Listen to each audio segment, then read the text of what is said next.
Please open your Bibles with me. Again sa Book of Colossians, sa atin pong pagpapatuloy ng pag-aaral sa libro na ito. Tayo po ay nasa chapter 2, Colossians chapter 2. Tayaan niyo pong basahin ko beginning verse 8 up to verse 13. Colossians chapter 2, beginning verse 8. See to it that no one takes you captive by philosophy and empty deceit, according to human tradition, according to elemental spirits of the world, and not according to Christ. For in Him the whole fullness of deity dwells bodily, and you have been filled in Him who is the head of all rule and authority. In Him also you were circumcised with a circumcision made without hands, by putting off the body of the flesh by the circumcision of Christ, having been buried with Him in baptism, in which you were also raised with Him through faith in the powerful working of God, who raised Him from the dead. And you, who were dead in your trespasses and the uncircumcision of your flesh, God made alive together with Him, having forgiven us all our trespasses, by canceling the record of death that stood against us with its legal demands. This He set aside, nailing it to the cross. He disarmed the rulers and authorities and put them to open shame by triumphing over them in Him. Ang focus ng pag-aaral natin would be verse 13. Tayo po ay humingi ng tulong sa Panginoon. O aming dakilang Diyos, salamat po sa pagkakataong muli na ipinagkaloob niyo po sa amin upang marinig ang tinig ng aming Panginoong Hesus. Ang aming tagapagligtas, our life, our righteousness, our treasure. Tulad ng inawit po namin, Panginoon, that this solid joy and lasting treasure that we as believers know is our Lord Jesus Christ, and we are in Him, and He is with us. And we are thankful for such a blessing na alam namin, Lord, we don't deserve. We deserve your wrath, we deserve your anger against our sin, and yet you sent your Son to die in our place, to give us life eternal. Salamat po, Panginoon, for this blessing na hindi matutumbasan ng anumang yaman ng mundo. Kaya tulungan niyo po kami as we again remind ourselves of the blessings na natanggap namin kay Kristo Jesus. Sana, Panginoon, ito ay maging sapat para sa amin na magpukaw ng aming puso na marahil maraming pinagdaanan for the past days. Ang puso namin, Panginoon, na nababagabag dahil sa mga alalahanin sa buhay. Nawa, Lord, ang katotohanan na aming maririnig ngayon would be enough for us to heal our hearts, to be content sa buhay na ipinagkaloob niyo po sa amin. Salamat po muli at tulungan niyo po ang inyong lingkod sa kanyang pangangaral. In His name, in Christ's name. Amen. Now, we are now in the section kung saan Paul gives a reasons para sa mga believers kung bakit hindi nila kinakailangan pakinggan at paniwalaan ang maling katuruan na lumalaganap sa kanilang panahon in Colossae, na nagtuturong hindi sapat si Jesus, insufficient yung ginawa ni Jesus, and so they need something else, they need to do certain rules and regulations na sinasabi ng mga false teachers para daw sila ay maging ganap na kumpleto sa buhay o fulfilled in life. But then Paul strongly asserts sa mga believers na kay Kristo Jesus ay they are complete, and in fact, they receive in Christ something greater than the false teachers have to offer. And that is spiritual blessings in Christ. And una, na nakita natin is that they were spiritually circumcised in Christ. It says in verse 11, in Him you were circumcised with the circumcision made without hands, by putting off the body of flesh by the circumcision of Christ. In other words, sila ay nakatanggap ng divine surgery, if you will, kung saan binago ng Diyos ang kanilang buhay mula sa buhay na dominated ng kasalanan. God changed their heart. God changed their sinful nature. Their old self has been removed, and God transformed their lives, and they became a new creation. But not only that they were circumcised spiritually, but they were buried with Him and raised with Him. And that speaks of our union with Christ. Kasama silang namatay kay Jesus at inilibing kay Jesus. Si Jesus ay namatay at inilibing, at ang mga mananampalataya bilang resulta ng kanilang pakikiisa kay Jesus, sila ay namatay sa kasalanan. At si Jesus ay nabuhay namang muli bilang resulta naman ng pakikiisa natin kay Jesus. Tayo ay nabuhay din muli. We became alive to God and raised to the newness of life. And this blessing,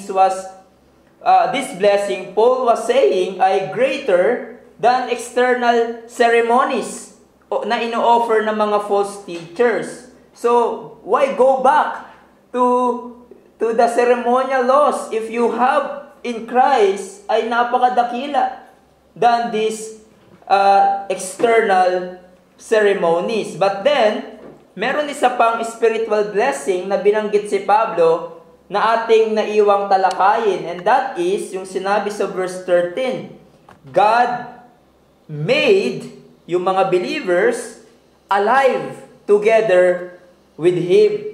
They were made alive with Him.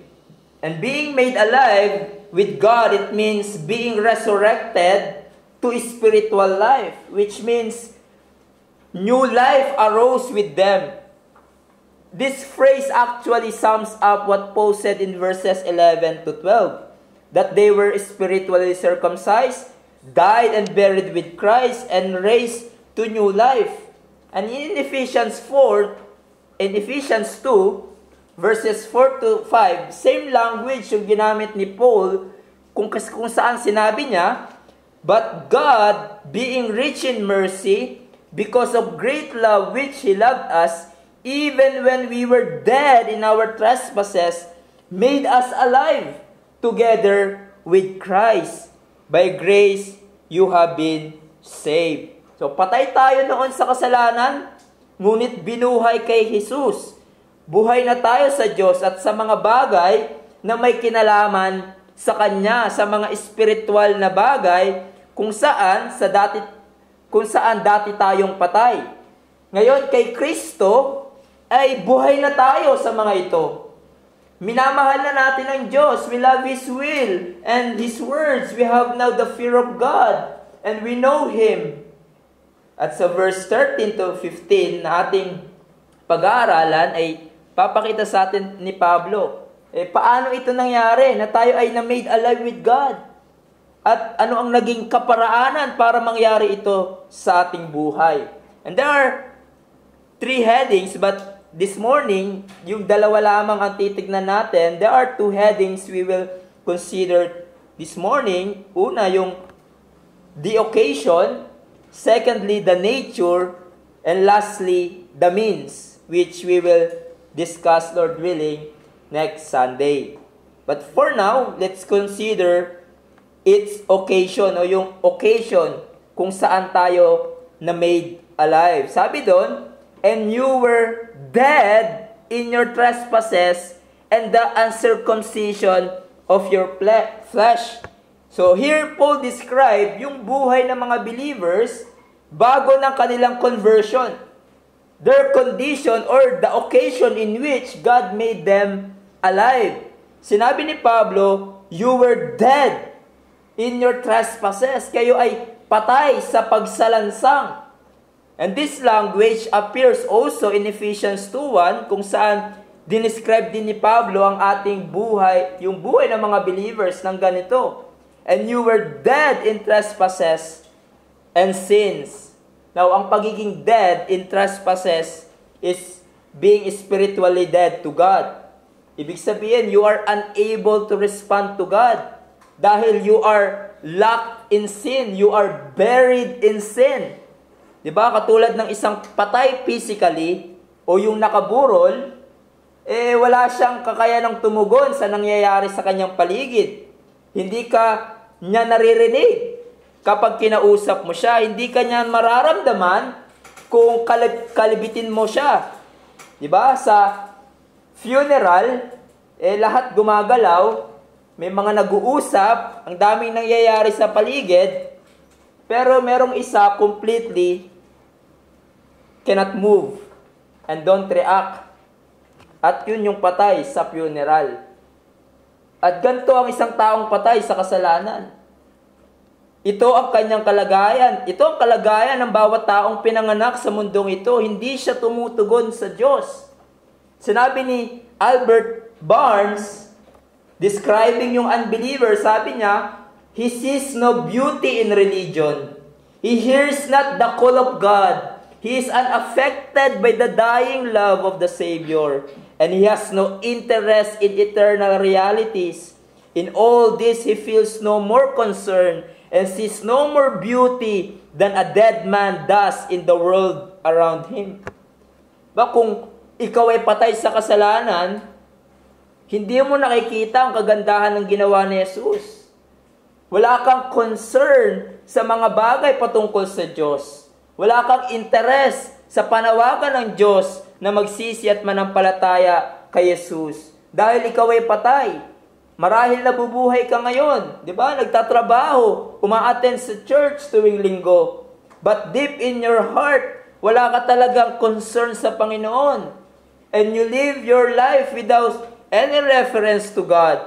You live your life not for God, but for yourself and for the other things, but not for God. And if you are unbeliever, yan ang buhay mo at kalagayan mo ngayon sa harap ng Diyos. You are not just sick, but dead. In fact, binagdiinan sa Ephesians 2, that the unsaved people love to be dead in sin. They love to be dead in sin. You love your sin so much. Paul said, you live in the passions of your flesh, carrying out the desires of the body and the mind. You walk on things that opposes God. That's your life if you are unbeliever. But tayo na mga mananampalataya, all of us na believers today, were once dead in sin, but through Christ, divine surgery was performed. We were circumcised in heart. Pinalitan ng Diyos ang ating pusong matigas at ginawa itong puso na nagmamahal kay Jesus at sa mga bagay na may patungkol sa Diyos. We're made alive to God. We're once dead in sin. We were empty, incomplete. Diyan tayong kalagayan niligtas ng Diyos. But now we are complete in Christ and alive to God. There was a time sa buhay mo, di ba, kung babalikan mo yung dati mong buhay, there was a time sa buhay mo na wala kang pakialam sa Diyos.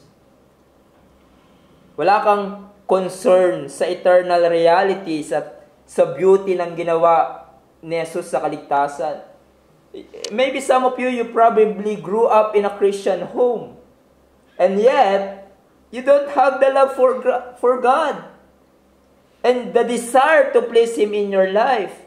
You just go through the religious motion. And marahil somehow you think na yung ginagawa mo ay paraan sa kaligtasan. But God powerfully work in your life. You understand the gospel. You understand that you are a sinner and Christ is only hope for salvation. And you are made alive. You now love God and want to obey Him. There's a change that happened in your life. But then, hindi lamang sa pagiging patay where God made us alive, also sinabi doon, uncircumcision of the flesh. Sinabi ni Pablo sa mga believers in Colossae na ito ang kanilang dating kalagayan. Yung salita pong uncircumcision, it refers to being a Gentile. Now, what's wrong for being a Gentile? Being uncircumcised. It means, as Paul said in Ephesians 2:11, therefore remember that at one time you Gentiles, yung mga uncircumcised in the flesh, called the uncircumcision by what is called the circumcision, what is made in flesh by hands. Remember that you were at times separated from Christ, alienated from the commonwealth of Israel, and strangers to the covenants of promise, having no hope and without God in the world. In other words, sinasabi ni Pablo, hindi lang kayo patay sa kasalanan kung kayo ay hentil, unresponsive to God, but you don't have the truth of God. Unlike the Jews, though patay sila sa kasalanan, sinasabi ni Pablo, they have the covenants. They have the oracles of God. They have a great privilege. But kayong mga hentil, walang ganon. Therefore, you have no hope whatsoever. At ang kanilang buhay ay dominated ng kasalanan. They are sinful and live a life of hopelessness. Sabi ni Hendrickson, the uncircumcision of flesh, that is your state of guilt, hence your condition of sinfulness, impotence, and therefore hopelessness. So sinasabi ni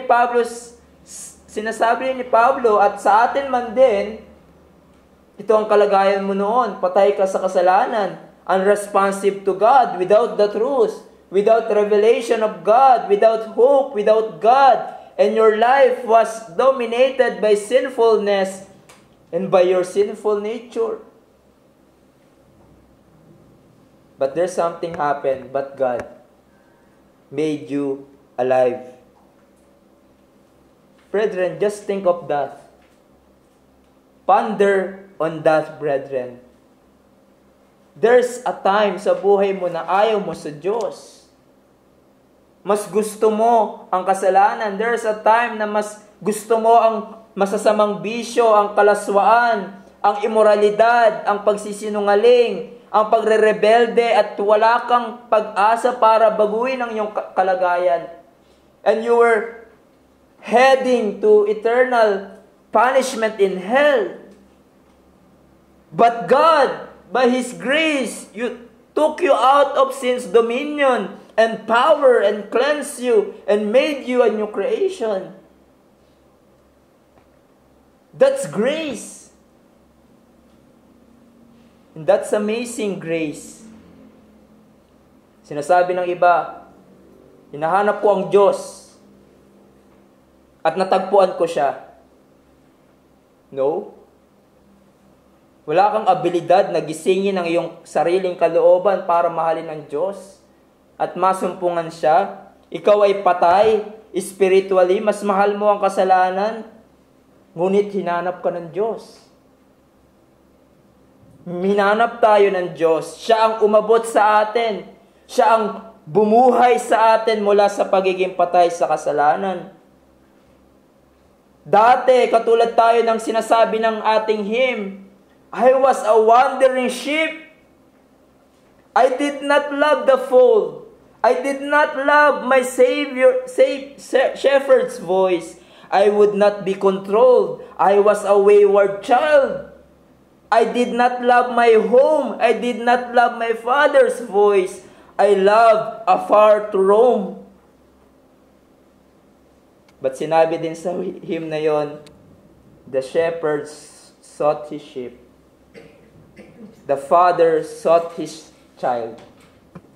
They followed me o'er vale and hill, o'er deserts, waste and wild. They found me nigh to death, famished and faint and lone. They bound me with the bands of love. They saved the wandering one. Is it not amazing na nagpapakita sa atin, hindi tayo ang humanap sa Diyos. Ang Diyos ang shepherd. The Father, Son, and the Holy Spirit sought us and bound us with the bands of love. Hindi mo hinanap ang Diyos ang humanap sa iyo at nagligtas sa iyo. At kung ikaw ay mananampalataya, niligtas ka niya from that terrible state. Dead in trespasses and in the uncircumcision of the flesh.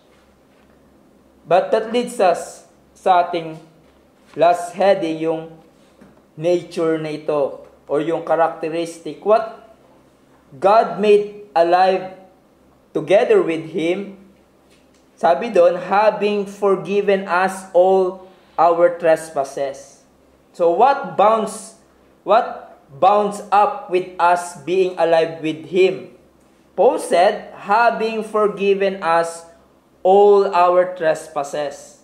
Now notice yung striking transition dito of the pronoun you to the pronoun us. Sa mga unang salita, di ba, laging ginagamit ni Pablo yung salitang you referring to the Gentile believers. But then, pagdating sa sinabi niyang God made alive together with Him, having forgiven us, Paul included himself as a Jew.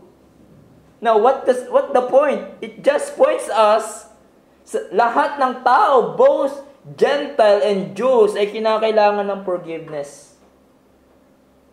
We all need forgiveness from God because all of us have sinned against God and fall short of God's perfect standard. At ano ang ginawa sa iyo ng Panginoon if you are a believer? God made you alive with Him. He forgave all your sins. Ilan ang kasalanan mong pinatawad ng Diyos ayon sa verse na ito if you are in Christ? All of them. You receive total, complete forgiveness nung ikaw ay binuhay ng Diyos at ikaw ay nanampalataya kay Jesus. God forgave all the sins you have committed and will commit. Now, some might say, well, pinatawad na pala ako ng Panginoon. Lahat ng aking kasalanan, past, present, and future, wala nang kailangang ihingi ng kapatawaran sa Diyos. Hindi na kailangan mag-repent. No, wag na natin pag-aralan yung Sunday school. Hindi na pala kailangan mag-repent o mag-confess. Yes, totoo na pinatawad tayo sa lahat ng kasalanan natin. We're justified before God at hindi nababago yun. But still, in our daily experience, bilang believer na nabubuhay pa sa mundong itong makasalanan, nagagawa pa rin natin sa buhay na ito bilang anak ng Diyos things that displeases our God.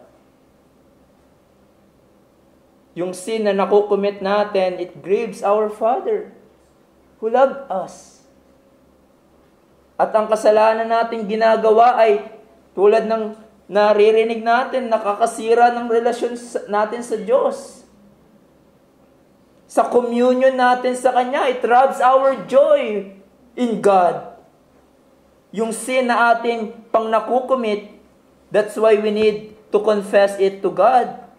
At aminin natin ang pagkakasala natin laban sa Kanya at talikuran ito. We confess our sins to God as a believer, hindi para maligtas ulit o mag-justify ulit, but rather we know na yung sin na nagawa natin ay nakakasira ng pakikipag-ugnayan natin sa Diyos. It robs our joy in God. It robs our joy in fellowshipping with Him. Sa yung confession of sin at repentance, at yung confession of sin and repentance, ang provision na ipinagkaloob sa atin ng Diyos upang kung tayo ay magkasala, maibalik tayo sa dapat nating kalagyan, sa dapat nating ginagawa bilang anak ng Diyos. Now, titingnan natin dito, ano ang katangian ng pagpapatawad ng Diyos? Have you thought of that? Anong klase ang pagpapatawad ng Panginoon sa iyo? Now, at this point, I got these headings from the commentaries I read pagdating sa katangian ng pagpapatawad ng Diyos. Una, ang pagpapatawad ng Diyos, it is gracious. Meaning, hindi mo pinagpaguran ang forgiveness ng Diyos. Hindi mo in-earn sa sarili mo ang forgiveness ng Diyos. Kusa itong pinagkaloob sa iyo ng Diyos in Christ Jesus. It is His gracious gift to you. It says in Romans 3:24, and you are justified by what? By His grace as a gift through the redemption that is in Christ Jesus. Sa Titus 3:4-7 ay nagsasabing natanggap natin ang pagpapatawad ng Diyos, ang pagpapawalang sala, not according to our own works, but according to His mercy and grace. So that's first. It is gracious. It is gracious. Secondly, yung forgiveness ng Diyos, it is bountiful. Nag-uumapaw ang pagpapatawad ng Diyos in Christ Jesus. His pardoning love superabounds. Romans 5:20, di ba sinabi doon, where sin increased, grace aboundeth all the more. Isaiah 1:18, come now, let us reason together, says the Lord. Though your sins are like scarlet, there shall be white as snow. Though they are red like crimson, they shall become wool.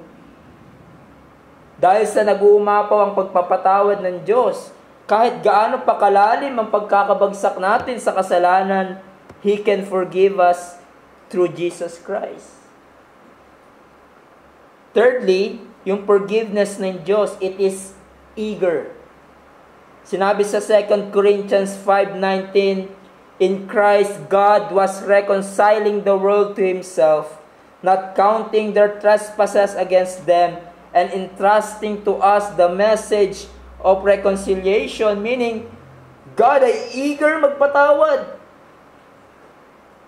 God is ready to forgive when we come to Him through Christ. And here, God then says, I want you to be reconciled with me. I want to forgive you of all your sin. Just come to my Son and believe in Him, and I am ready to forgive you for all your sins. Ang kanyang pagpapatawad ay mabiyaya, nag-uumapaw, and eager. Merong kahandaan. Also, ang pagpapatawad ng Diyos, it is certain. Ang pagpapatawad ng Diyos ay sigurado, which means walang duda, you can find forgiveness sa Panginoon. At sigurado ang pagpapatawad ng Panginoon, it is based on His promises na kung saan sinabi niya na ang lalapit sa pamamagitan ni Jesus ay makakatanggap ng kapatawaran sa nagawa niyang kasalanan. God will forgive that person. God will cleanse him or her from sins. In Acts 26:18, sinabi ni Pablo na sinugo siya ng Diyos para ipangaral si Jesus. At sinabi niya doon to open their eyes so that they may turn from darkness to light and from the power of Satan to God, that they may receive forgiveness of sins and a place among those who are sanctified by faith in Him. God said, He will forgive sinners. He will save them. Kaya based on that truth, Paul was eager to preach Christ and Him crucified alone. Because when a sinner repents and believes in Christ, he will surely receive forgiveness. from God. Furthermore, it is complete. Ang pagpapatawad ng Diyos ay kompleto. He can, again, forgive all your sins, all your rebellion, all your offenses. One writer says, however much sin you piled up, He's got a lot more of grace. However much sin na nagkapatong-patong na ang iyong kasalanan, He got a lot more grace. Parang yung isang awit, when sins are many, His mercy is more. Diba? Kung madami ang ating kasalanan, mas madami ang kanyang pagpapatawad at habag. As far as the east from the west, sabi sa Psalm, so far does He remove our transgressions from us. You don't receive half forgiveness of your sins. You don't receive half justifications of your sins when you come to Christ. No, you will be justified completely. Pardon totally when you come to Christ. At kung ikaw ay na kay Jesus, walang kasalanan na hindi pinatawad ng Diyos. Also, ang pagpapatawad ng Diyos, it is unparalleled. Walang katulad. You will never find sa iba ang gantong dakilang pagpapatawad ng Diyos. Sinabi sa Micah 7:18, who is a God like you, pardoning iniquity and passing over transgression for the remnant of His inheritance. He does not retain His anger forever because He delights in His steadfast love. He will again have compassion on us. He will tread our iniquities underfoot. He will cast all our sins into the depths of sea.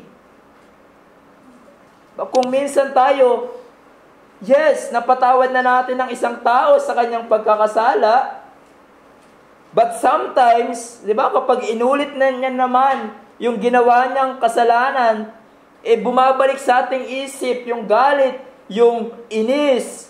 Nagagalit ulit tayo sa tao na yon. Yung iba, hinahalongkat muli ang nagawang kasalanan para kondenahin siya sa kanyang ginawa.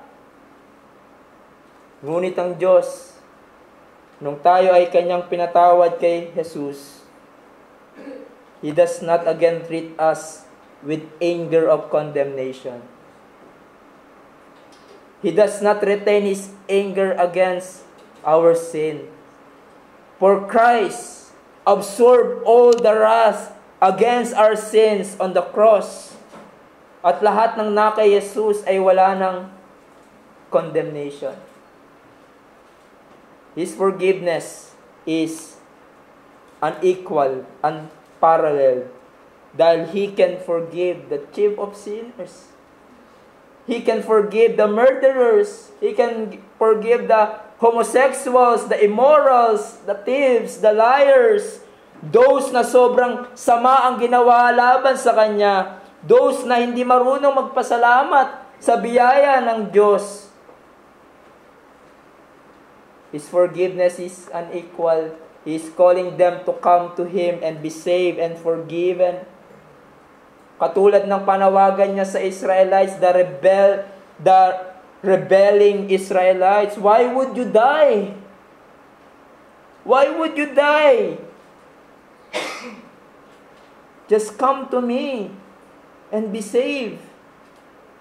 He is so patient towards us and calling the sinners to repent upang hindi sila mapahamak.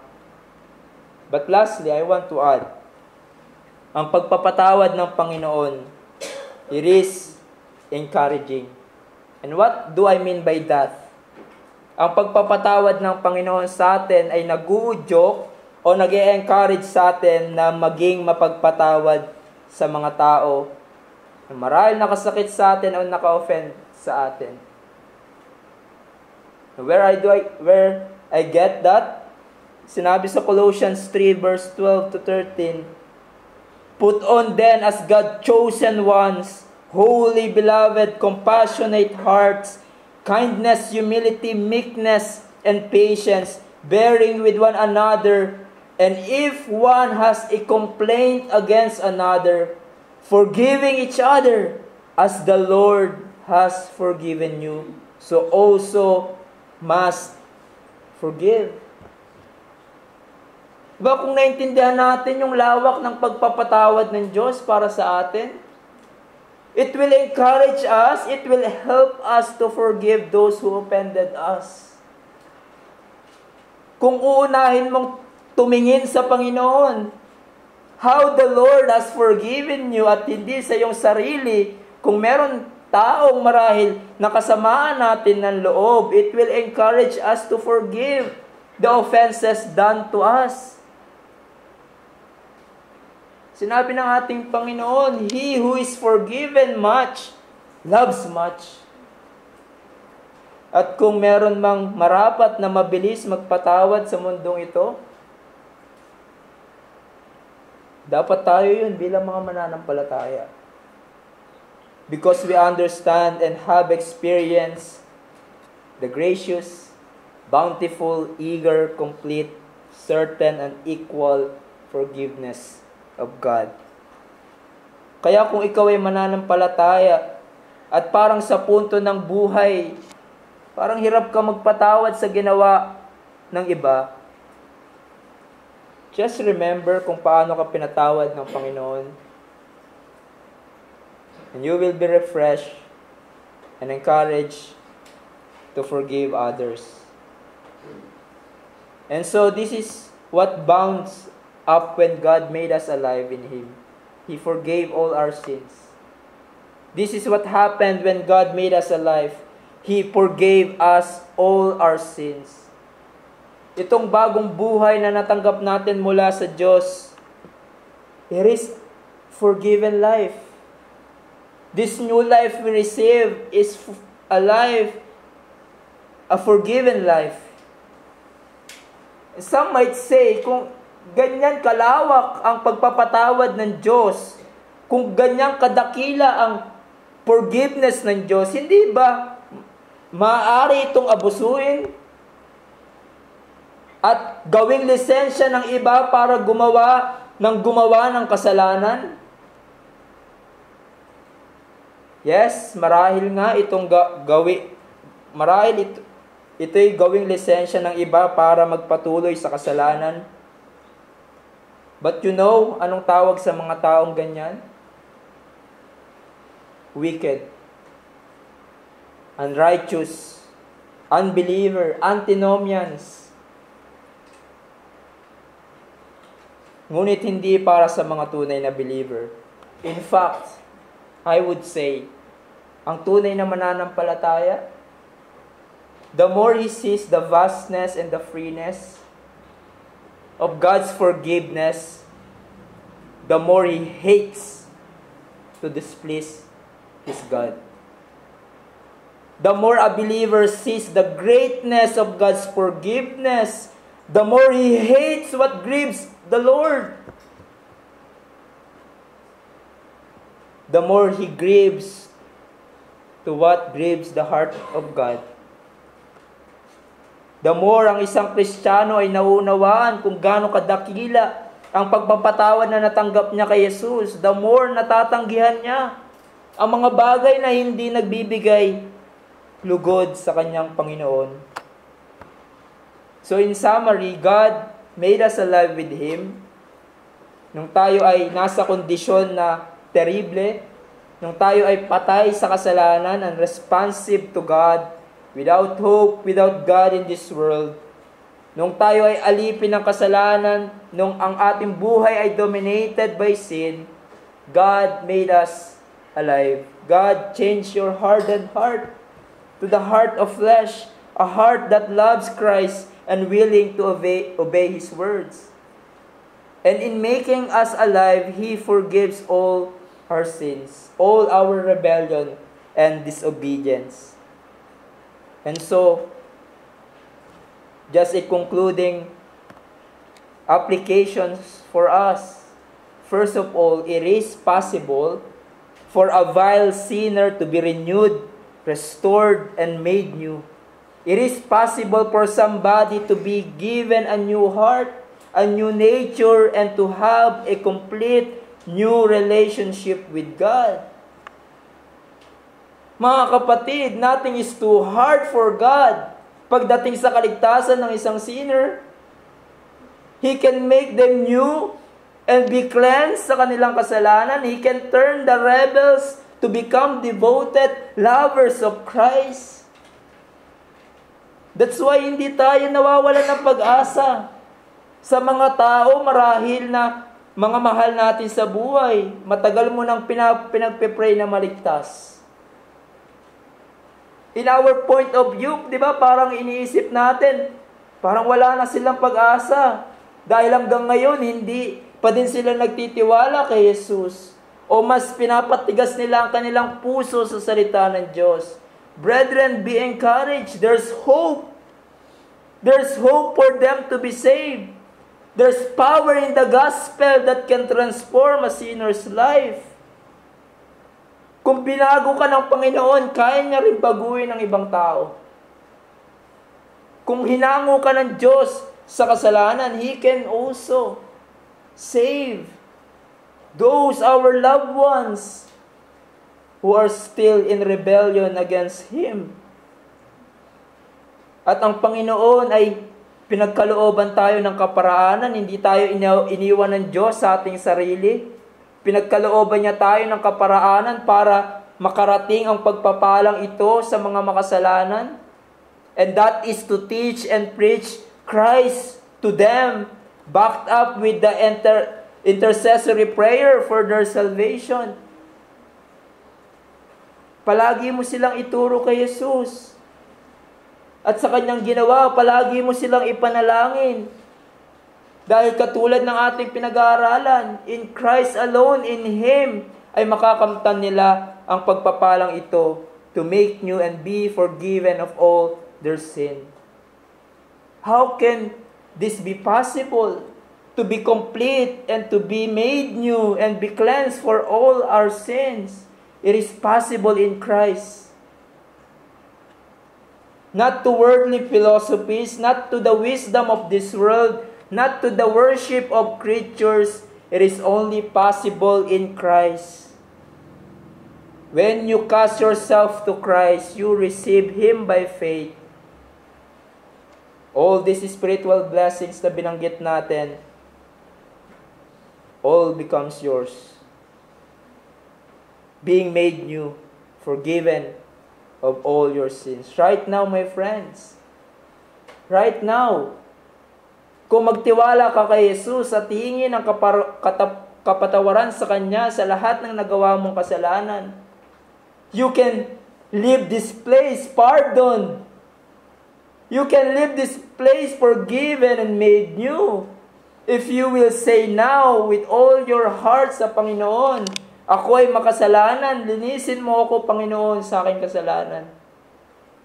You will be cleansed, washed sa lahat ng iyong kasalanan. And the Holy Spirit will enable you to cry out from your heart tulad ng sinabi ng ating hymn, just as I am without one plea. But thy blood was shed for me. Oh, that bids me come to thee. O Lamb of God, I come. I come.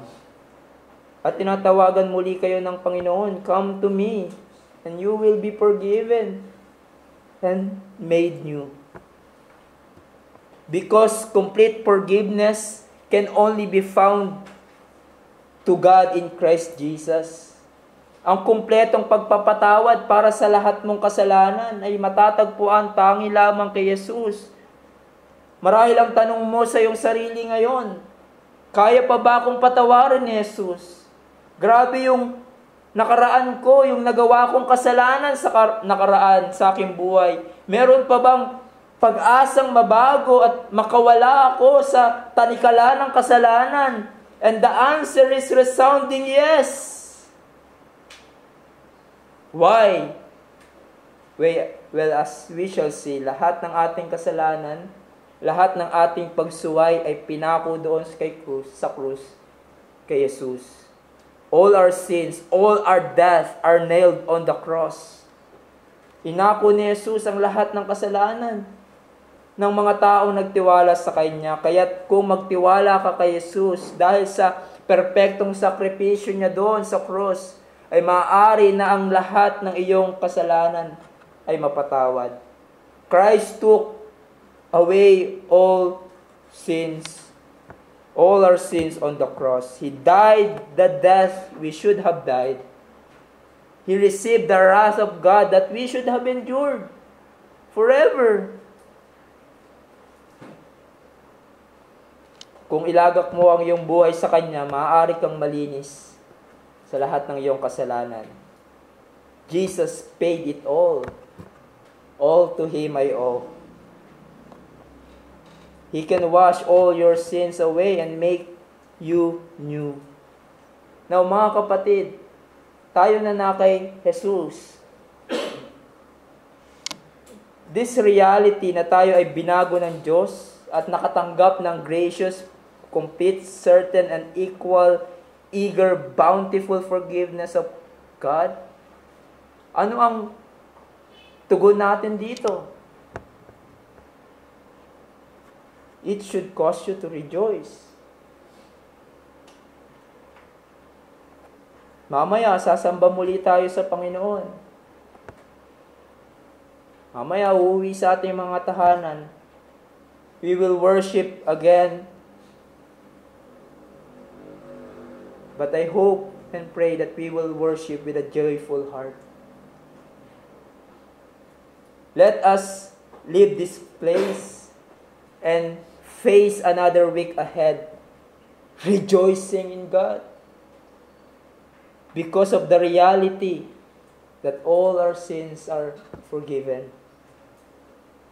Because of the reality na tulad ng sinabi sa ating hymn, my sin, oh the bliss of this glorious thought, my sin not in part, but the whole is nailed to His cross, and I bear it no more. Praise the Lord, O my soul. Let us rejoice in that. Hindi ba't marapat tayong magalak at magpuri sa Panginoon all the days of our life? We will live and we will die, bearing our sins, guilt, and punishment no more. For anyone who is in Christ, there's now no condemnation. Kung ikaw ay mananampalataya, again, I love this verse from Thessalonians, God has not destined you for wrath, but to obtain salvation through Jesus Christ our Lord. And I hope that reality will be just enough. Whatever troubles we have been through, whatever sufferings we have been through, whatever anxiety we are facing, I hope it will just enough for us to always rejoice in God of our salvation. And as you leave this place, brethren, as you wake up tomorrow, at muli kang haharap sa panibagong week full of challenges and struggles, rejoice and always be thankful, knowing that you are made alive with Him, having forgiven of all your sins. Tayo ay manalangin.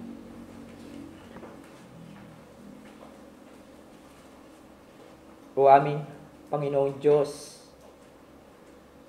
hindi kaya ng aming mga maliliit na minds to really grasp the vastness ng pag-ibig mo sa amin kay Kristo Jesus and the forgiveness ng aming kasalanan na natanggap namin mula sa inyo. Thank you for just a glimpse of it mula sa inyong mga salita Salamat, Panginoon, sa pagpapaalala sa amin ng mga pagpapalang natanggap namin sa inyo. Sa lahat ng ito, Panginoon, ikaw ang aming pinupuri at napasalamatan. In Christ's name, Amen.